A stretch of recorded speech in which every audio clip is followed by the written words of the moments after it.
não parar, não precipitar e não retroceder. Então dizer para esse cara, sabe quando nós vamos parar? Nunca. Nunca na sua porca vida. Né?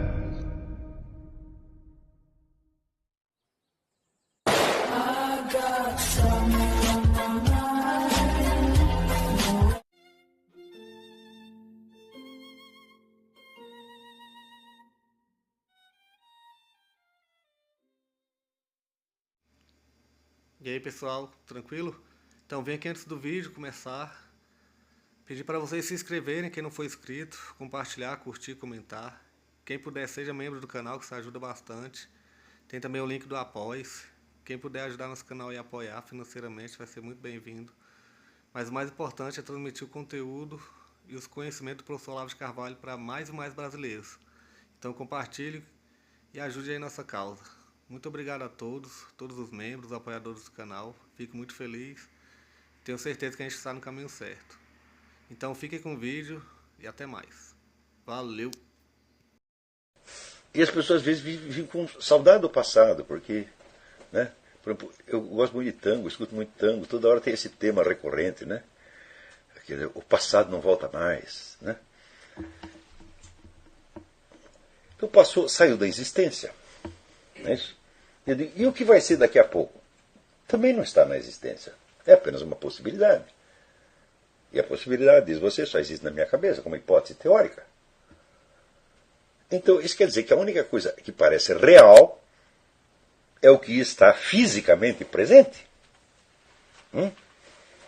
Então, visto nessa perspectiva, o tempo é a dimensão que come as coisas e as desfaz.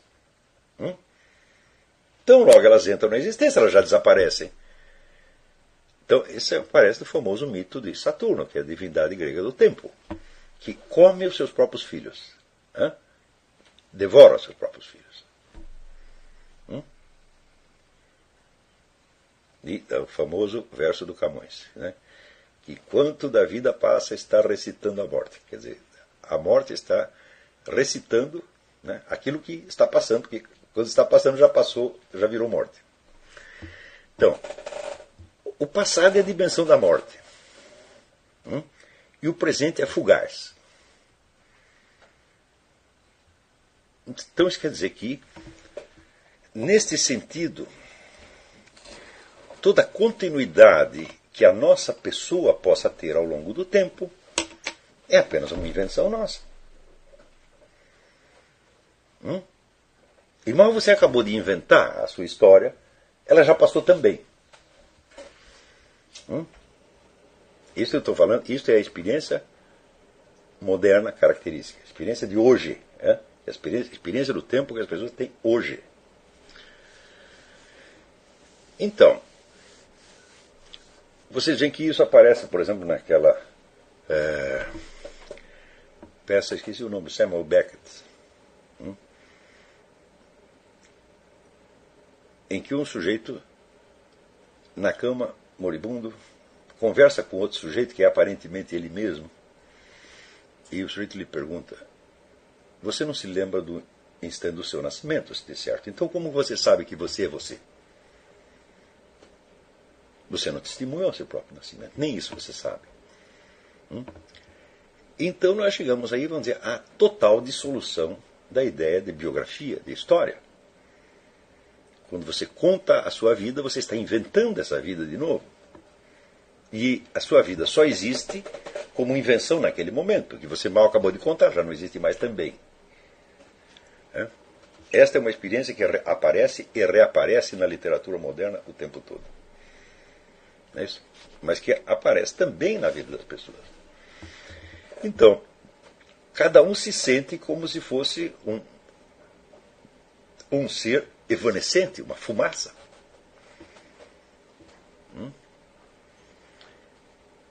Isso quer dizer que a consciência temporal de si mesmo não pode servir para esse indivíduo como quadro de referência, porque é demasiado fluido, é demasiado evanescente. Então ele se apega a quê? Ao mundo fisicamente presente. Ele diz, é tudo evanescente, mas aqui temos a realidade sólida do mundo. Onde aparece esse mundo? Aparece na experiência do espaço. Então isso é, o tempo, então ele aparece como a dimensão que come, que desfaz e que elimina tudo e leva tudo para a morte. E o espaço lhe parece a garantia da realidade. Estão entendendo? Mas acontece que esse espaço está presente, mas ele está presente durante quanto tempo? Além disso, o espaço está presente como um todo, ou está presente somente um recorte do espaço, que também é momentâneo? Então, meu filho, parece que não tem saída. Nada existe, nós estamos em plena evanescência total, total, total, total. E tudo aquilo que você diz a respeito, seja do que se passou no tempo, seja daquilo que você percebe no espaço, é apenas mais uma invenção da sua mente enlouquecida que acredita em história da carochinha. E, no entanto, você acredita que quem estava com a história da carochinha na cabeça era o Hugo de São Vítor, os seus contemporâneos, mas que hoje nós sabemos como as coisas são realmente.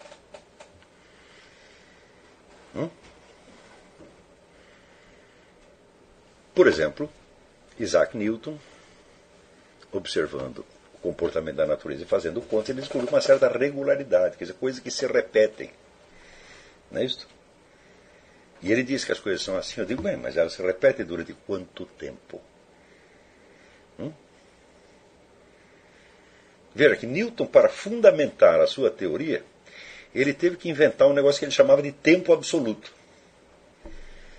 Que é o tempo que é como uma unidade de medição permanente, que é independente do que acontece. Eu digo, mas um tempo onde não acontecesse nada, duraria quanto tempo? É inconcebível.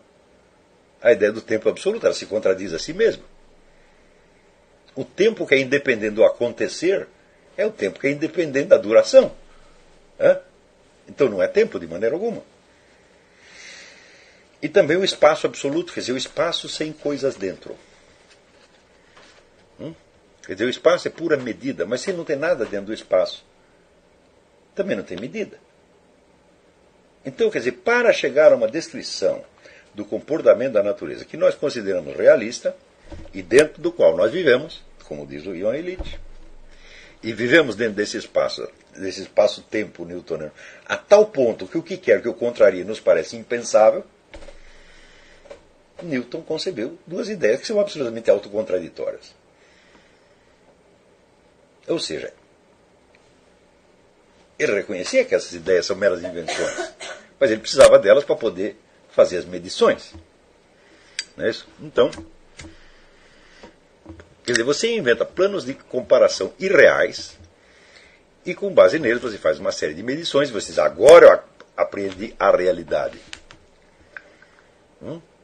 Você também não sabe se isso é realidade.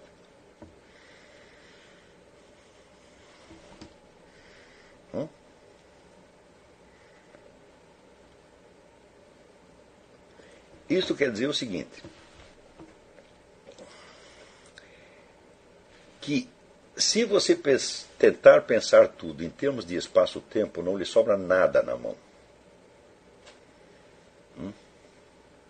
O espaço e o tempo não se sustentam.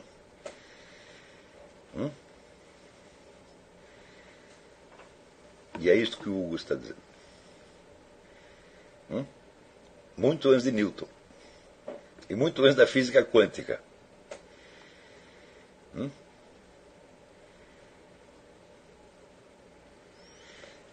Quando eu estou rezando e aparece lá um menino de 8 anos que fez isso, um rapaz de 20 que fez aquilo, um homem de 30 que fez aquilo, um sujeito de 40 que fez não sei o que mais, papai, e estão todos ali rezando comigo.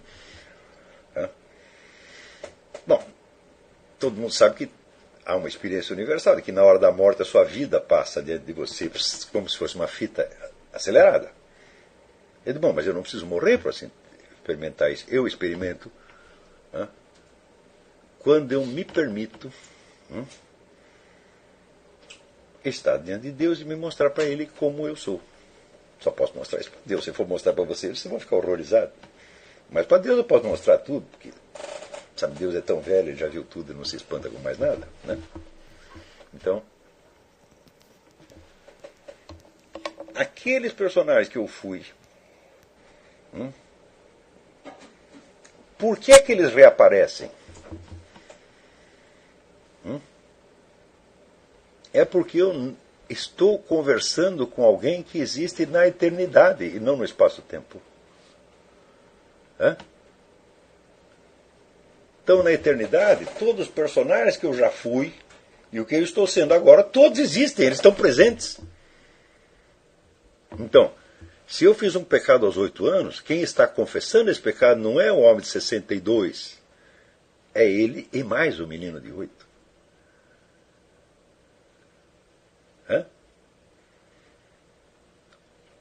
Dito de outro modo, retira a instância de eternidade e a estrutura do espaço-tempo vai para as cucuias e você é obrigado a inventar no lugar da eternidade uma coisa chamada tempo absoluto, outra chamada espaço absoluto, que perfeitamente, você sabe perfeitamente, não existe e nem pode existir.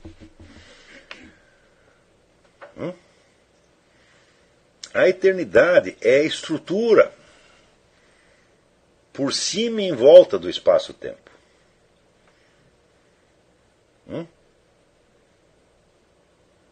E é essa a dimensão natural do conhecimento humano. Está compreendendo? E é para aí que o Hugo diz que a leitura vai levar você.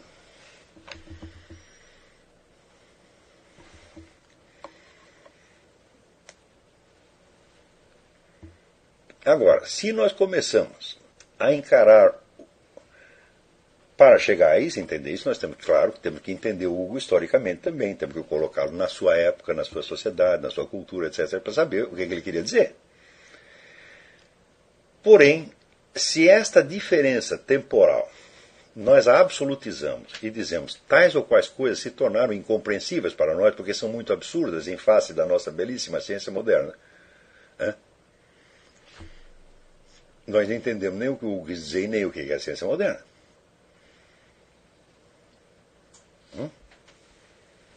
Ou seja, eu tenho que entender o Hugo, quando eu estou lendo, tal como eu, na hora que estou rezando, entendo o menino que eu fui aos 8 anos. E que eu não deixei de ser. Está entendendo? Se eu disser, mas naquele tempo eu era muito burro, eu não entendia certas coisas, etc, etc.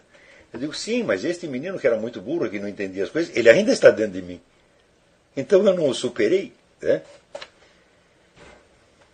Ele faz parte permanente da minha pessoa. Ele nunca irá embora. Por mais sábio que eu me pretenda. Então, vamos ver como nós podemos vencer essa abordagem meramente histórica, que seria uma espécie de relativismo cultural. E, bom, o relativismo cultural lhe dá milhões de motivos para você não entender uma coisa. Quer dizer, eu já não posso entender aquilo, porque aquilo estava fora da realidade. Portanto, como eu estou imbuído da cultura científica moderna, etc., eu sei como as coisas realmente são, eu não posso me transpor completamente à cabeça de um cara do século XIII, porque no século XIII eles estão para nós como um louco está para a pessoa normal. Eu não posso entrar totalmente dentro do universo do louco. Eu posso enxergá-lo como uma estrutura, mas eu não posso participar dele. Bom, então, vamos ver se o sujeito está louco mesmo.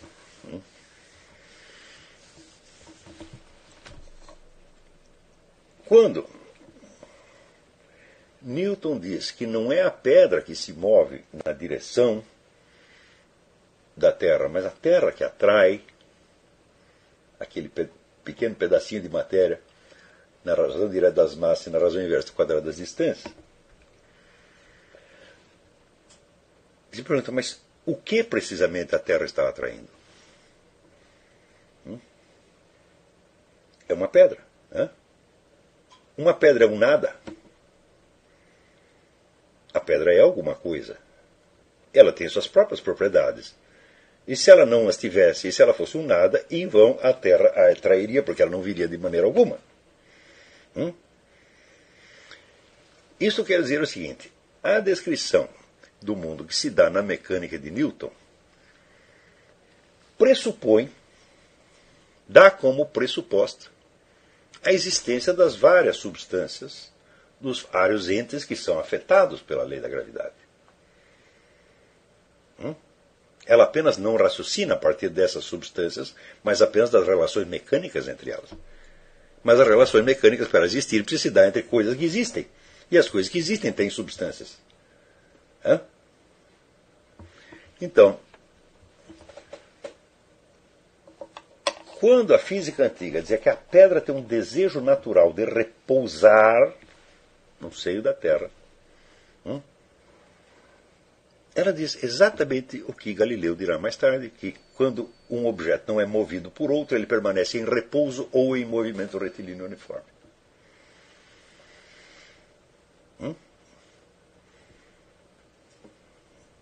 Este impulso de repouso ou de movimento retilíneo uniforme é inerente ao objeto. Com a ressalva de que Galileu diz que o movimento retilíneo uniforme é apenas uma unidade de medida, ele não existe realmente. Não, Aristóteles, na física antiga, dizia um objeto, quando não é movido por outro, permanece em repouso. Galileu acrescenta, entre parênteses, ou em movimento retilíneo uniforme, o qual não existe propriamente. Ou seja, permanece em repouso. Ora, do ponto de vista geral da teoria da gravitação universal, existe uma força misteriosa chamada gravidade, pela qual a matéria maior atrai a matéria menor. Mas do ponto de vista de uma outra lei física, que é a lei da inércia, o impulso de repouso está no próprio objeto. Ele não pode receber de fora o seu impulso de repouso, ele só pode receber o movimento. Está compreendendo? Então, embora a expressão desiderium naturale, desiderium natura, desejo da natureza, seja uma expressão literária, ela expressa precisamente o que a lei da inércia diz.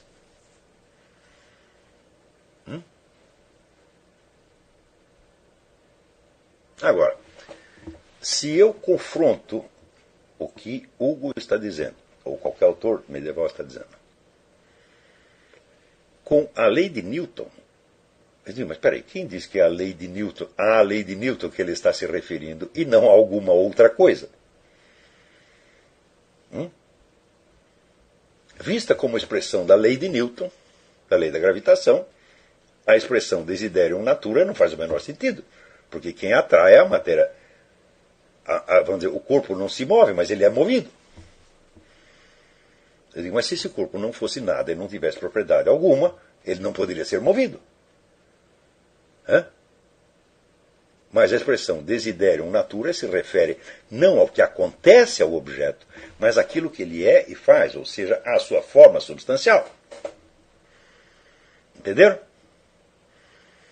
E esta forma substancial é o que faz com que ela deseja o quê? Estar em repouso.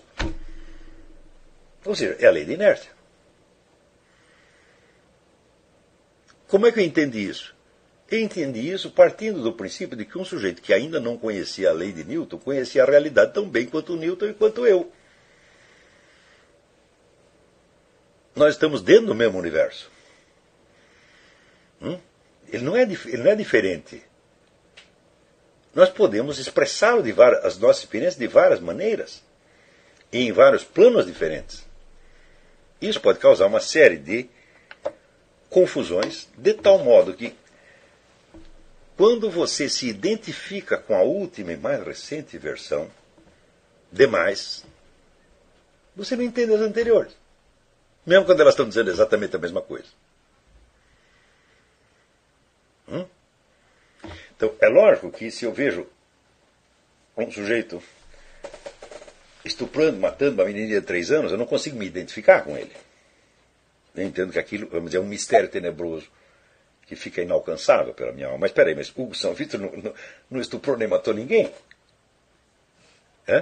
Você não está falando de uma coisa monstruosa e inimaginável, imparticipável? Você está falando de uma simples visão da natureza que, se foi participada por um homem manifestamente bom, inteligente, correto, como o Hugo, por que não pode ser participada de novo por você? Neste sentido, eu vou ler aqui um outro parágrafo para você, que não foi escrito a respeito deste assunto, mas que é pertinente. Ou seja, numa investigação do status questiones, dificilmente iríamos parar neste texto. Mas se você já conhece o status questiones, já sabe, né, toda a evolução dessas concepções, por exemplo, sobre um movimento que tinha na Idade Média, até como aparece depois em Galileu e Newton, etc., etc. Se você já conhece essa parte da história, e isso aí você nem precisa você mesmo fazer a pesquisa do status questiones, porque temos um sujeito chamado Pierre Duhem, D-U-H-E-M, que escreveu um livro maravilhoso chamado Le Système du Monde, o Sistema do Mundo, no qual ele conta toda essa história com todos os passos da discussão. Fala, bom, então aí, leu Pierre Duhem, já está tudo mastigado, lá você já sabe o status questiones. Mas, se para além do status questiones você questiona, levanta esta questão da qual é a possibilidade que eu tenho de participar da cosmovisão de um autor antigo que eu estou lendo. De vivenciar como se eu fosse ele, sem deixar de ser eu.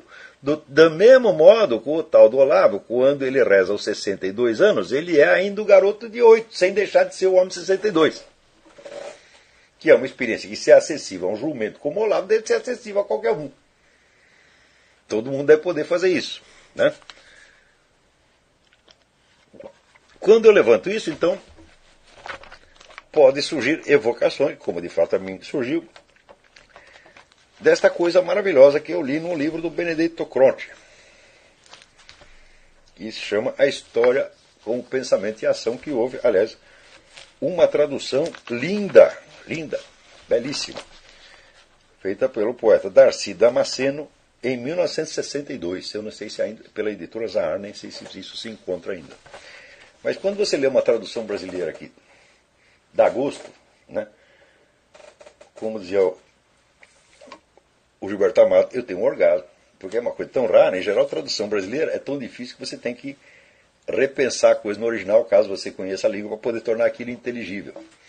Eu só, por exemplo, a tradução que o ministro Veiga, ex-ministro Veiga, fez do livro do Eric Voegelin, Nova Ciência da Política, eu só entendi aquela tradução porque eu sabia um pouco de inglês, senão não ia chegar jamais. Né? Conhecendo mais inglês, você entende mais ainda profundamente a tradução do Veiga. Né? Então, diz aqui o Benedetto Croce.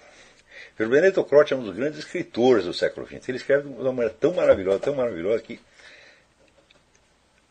é ao mesmo tempo um pouco barroca, né? Fica difícil traduzi-lo, mas o Darcy Damasceno conseguiu.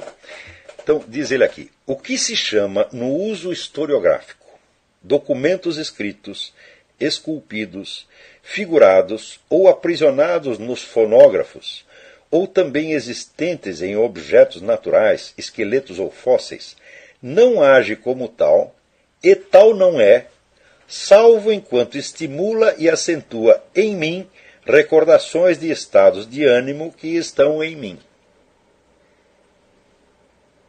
Ou seja, todo conjunto de documentos escritos ou não escritos, monumentos, etc., etc., nada disto é documento no sentido histórico, são apenas coisas. Torna-se documento para o historiador na hora em que evoca nele alguma coisa que já estava nele. Senão não funciona como documento. Ele olha aquilo, não lhe diz nada. E nos demais aspectos subsiste como tintas coloridas, cartas, pedras, discos de metal ou de lacre, etc., sem a mínima eficácia psíquica. Se não existe em mim, adormecido que seja, o sentimento da caridade cristã, ou da salvação pela fé, ou da honra cavalheiresca, ou do radicalismo jacobino, ou da reverência pela velha tradição, inutilmente passarão sob meus olhos as páginas dos evangelhos e das epístolas paulinas, da epopeia carolíngia, dos discursos que se faziam na Convenção Nacional, das líricas, dos dramas e romances que exprimiriam a nostalgia oitocentista pela Idade Média. O homem é um microcosmo, não no sentido naturalístico, mas no sentido histórico. É um compêndio da história universal.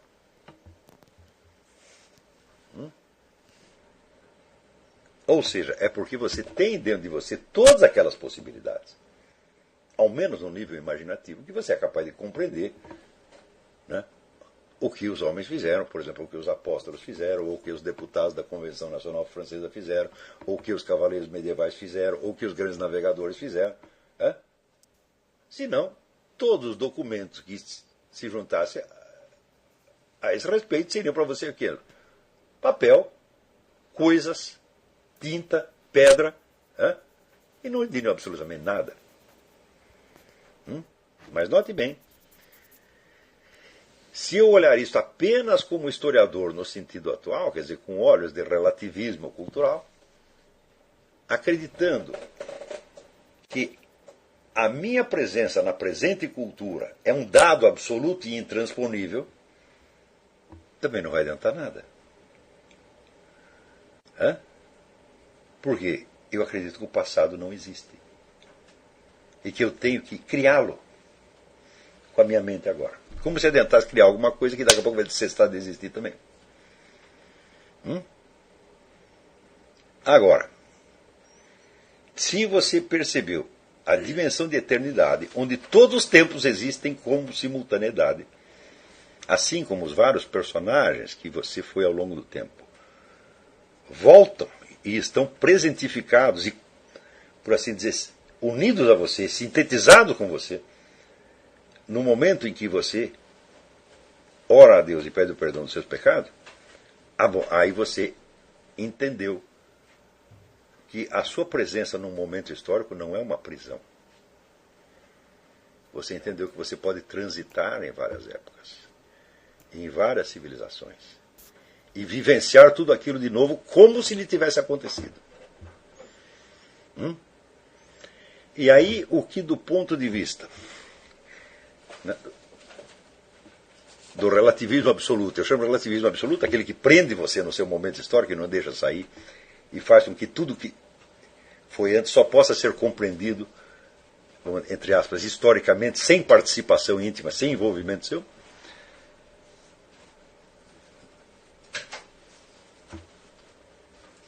Aquilo, então, que você jamais poderia compreender desde o ponto de vista do relativismo absoluto, então, de repente, se torna o drama humano da sua própria alma em busca do conhecimento, em busca da salvação, em busca da vitória, em busca de qualquer objetivo, em todas as épocas da história e em todos os quadrantes da Terra. Todos os seres humanos podem ser compreendidos por você. Todas as situações podem ser compreendidas. Não há limite para isso. Podem ser compreendidas não apenas como coisas estranhas que se passaram numa outra época, mas como possibilidades atuais. Desde que você consiga compreender a simultaneidade dos tempos, consiga apreender a simultaneidade dos tempos. Mas o que é a simultaneidade dos tempos? É a estrutura da eternidade. É o Logos. É nosso Senhor Jesus Cristo. Então, quando o Ivan Illich diz que você ler com este propósito, você se dedicar a estudos universitários com esse propósito, hoje nos parece muito esquisito. Digo, parece muito esquisito apenas na superfície, porque ou você está fazendo isso sem saber que faz, ou você não está fazendo nada. Ou seja, a perspectiva, a possibilidade permanente de elevar-se à dimensão de eternidade existe até para quem não sabe que ela existe. Porque isso é a estrutura da inteligência humana. Assim como essa é a estrutura da temporalidade real, essa é a estrutura da inteligência humana. É encarar as coisas sub specie eternitatis, sob a categoria da eternidade. Você só compreende o que você enxerga sub specie eternitatis, sob a categoria da eternidade. Aí você compreendeu. Aquilo que não é visto dentro da eternidade é apenas visto, não compreendido. Não há outra inteligência a não ser essa que se eleva à eternidade, porque este é o modus operandi normal da inteligência humana. É? E é exatamente isso que o Hugo está dizendo. Eu digo, mas, para o Ivan Illich isso é apenas uma forma histórica, que já lamentavelmente passou. Ele adora isso, mas ele continua achando que é estranho. Porque por mais que ele queira se libertar da prisão da cultura contemporânea, ele ainda está dentro dela. Não totalmente, ninguém pode estar totalmente. Mas na hora que ele escreve, ele acredita que está, e na medida que ele acredita que está, ele está mesmo. Ou seja, ele próprio se aprisiona.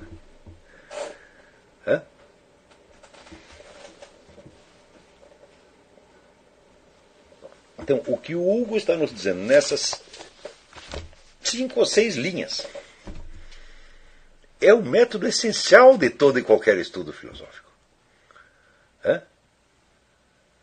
Nós temos que compreender tudo à luz da eternidade.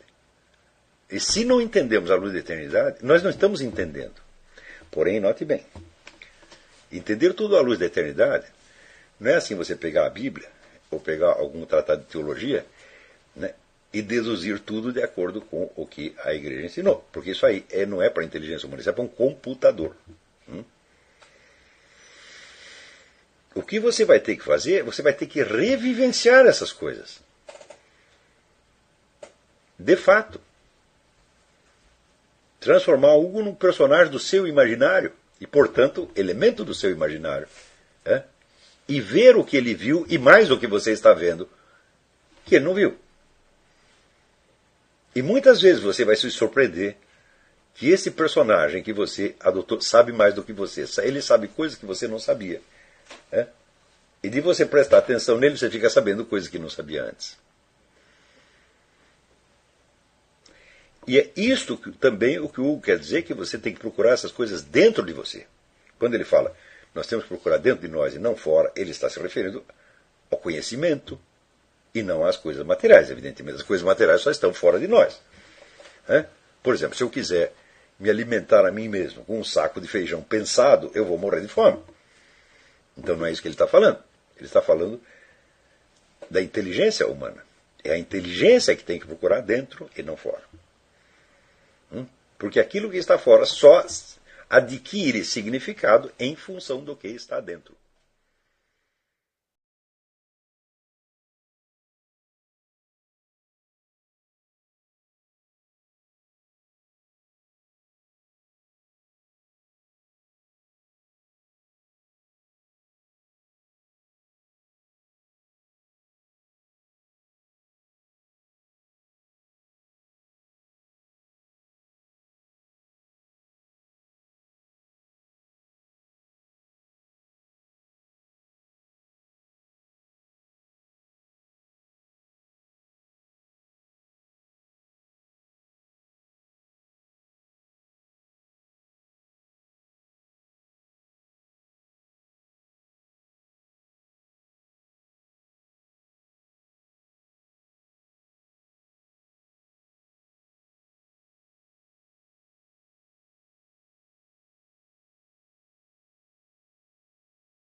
Chegamos a mais um final de uma aula, de um vídeo. Espero que tenham gostado.